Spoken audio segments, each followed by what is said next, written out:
बातमी राष्ट्रवादीच्या संदर्भातली आणि त्यात सुद्धा अर्थमंत्री पदाच्या संदर्भातली आहे।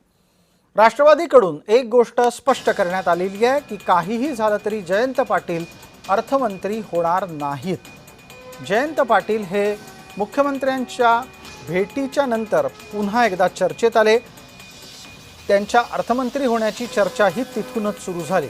मात्र राष्ट्रवादीकडून याबाबत स्पष्ट भूमिका मांडण्यात आलेली आहे। पाटलांची आमची तिथे भेट झाली नाही, तर जयंत पाटील आले, आम्ही दोघे गेलो आणि अर्ध खात्याची चर्चा झाली। कुठलं तर्क मला काय कळलंच नाही।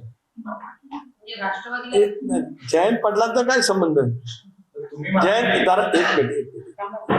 जयंतरावांचा काय संबंध? जयंतरावांनी त्यांची भेट कशा कारणासाठी झाली स्पष्ट सांगितलं। जयंतराव सुद्धा वरिष्ठ नेते आहेत, ते सुद्धा एकत्रित राष्ट्रवादी काँग्रेस पक्षाचे दीर्घकाळ अध्यक्ष राहिले, राज्याचा अर्थमंत्री त्यांनी दीर्घकाळ मांडलेला आहे, अनुभवी नेते आहेत, एक स्वयंभू नेते आहेत।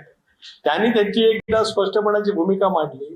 तर आमच्या दोघांच्या भेटीचा आणि जयंतरावांच्या भेटीचा दुरान्वयी काडी मात्र काही संबंध नाही।